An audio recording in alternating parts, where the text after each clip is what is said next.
Cinéaste et chroniqueur judiciaire, Emmanuel Carrère vient de recevoir le prix de littérature de la Fondation Princesse des Asturies. À l'occasion de la cérémonie de remise du prix à Oviedo en Espagne, nous l'avons rencontré.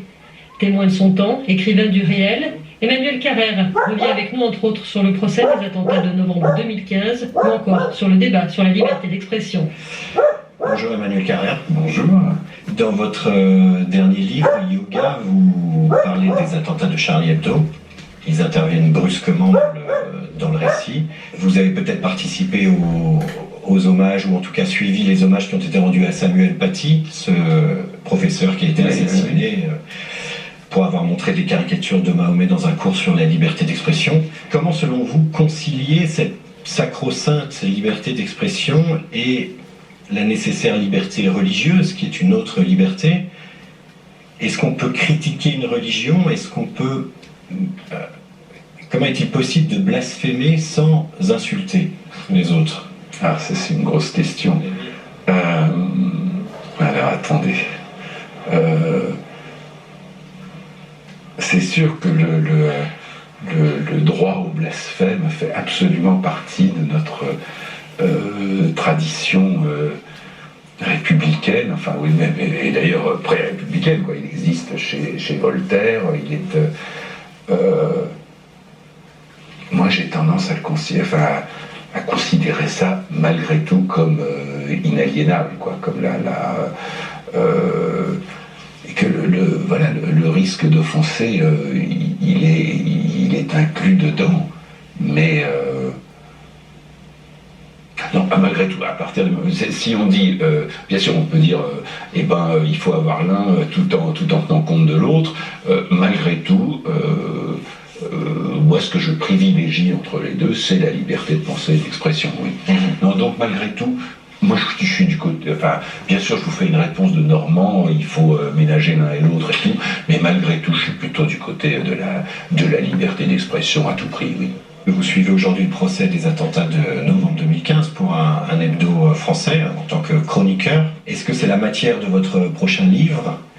Est-ce que vous savez déjà, alors si oui, est-ce que vous savez déjà quelle forme il va prendre? Est-ce que vous oseriez, comme dans vos précédents livres, mélanger la fiction, voire l'autofiction, avec cette réalité très dure des attentats du Bataclan, qui est devenue une blessure nationale, en fait? Est-ce que vous pourriez vous approprier ça? Je ne suis pas du tout sûr que ça aboutisse à un livre, ce travail, mais c'est très possible, et malgré tout, je l'ai derrière la tête, sans avoir la moindre idée de la forme que ça peut revêtir, parce que, vous voyez, on est au tout début, quoi. Faut voir à quoi ça se met. Voilà, ça serait totalement prématuré. Voilà, ensuite, y adjoindre ou y injecter de la fiction au sens, vous voyez, d'un docu-fiction, ça serait pas enfin, en réalité, c'est quelque chose que j'ai jamais fait. Quand j'ai écrit un truc comme L'Adversaire ou un truc comme ça, il n'y a pas la moindre fiction. Qu'est-ce que vous retenez de ce premier mois? Quelle est l'impression générale que vous avez? Là, ce qui va se terminer, c'est une période, une séquence très particulière qui est celui des témoignages des parties civiles, comme on dit, c'est-à-dire des survivants, des rescapés, de familles de victimes, voilà, tout ça, donc, est d'une intensité émotionnelle extrême, enfin, qui fait que on est tous les gens qui suivent le procès, on est hagards, enfin, il faut bien dire, on rentre chez soi, on a des espèces de, je ne sais pas, même d'accès de larmes, c'est quelque chose de terrible à quoi on assiste. C'est quelque chose de terrible, mais pas seulement, c'est-à-dire que on est aussi témoin de moments d'humanité exceptionnels et admirables. Et maintenant, à partir de la fin, par la fin de la semaine prochaine, à celle d'après, on va commencer à aller du côté des accusés, de l'interrogatoire des accusés. Donc on va basculer dans une dimension tout à fait différente du procès.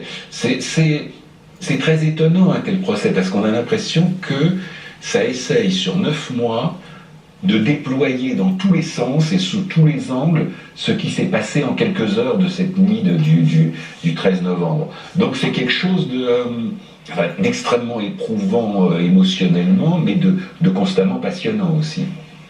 Et au final, qu'est-ce que vous attendez de ce procès, si tant est qu'on puisse en attendre quelque chose de particulier ou...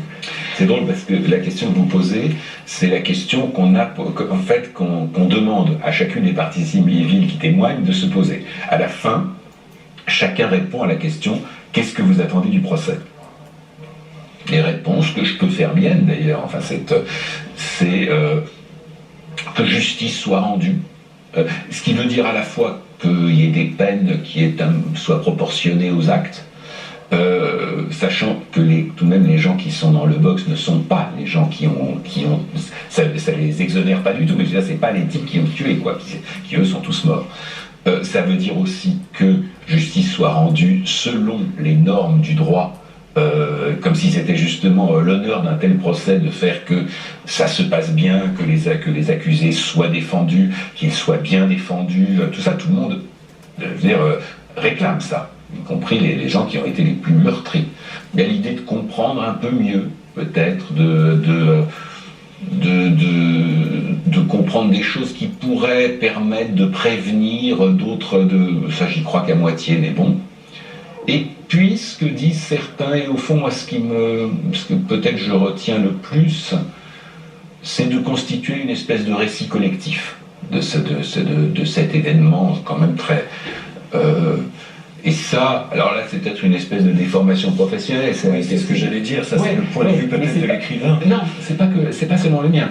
Beaucoup de gens qui témoignent, ils disent ça aussi, que pour eux, c'est un des aspects importants de raconter, de soit raconter, que chacun jusqu'à présent a son propre récit, et que le fait d'entendre tous les autres récits, c'est très important et très précieux. Non, je veux dire, ce n'est pas que ma déformation professionnelle qui donne tant d'importance à cette dimension-là. Dernière question, Lao Tzu aurait dit le but, ce n'est pas le but c'est le chemin. Je pense que vous connaissez cette citation. Je souscris entièrement. Et alors, votre chemin à vous, vous en êtes où? Question difficile, mais... disons, toujours cheminant et chaotant et claudiquant, mais c'est un peu notre lot à tous. Hein.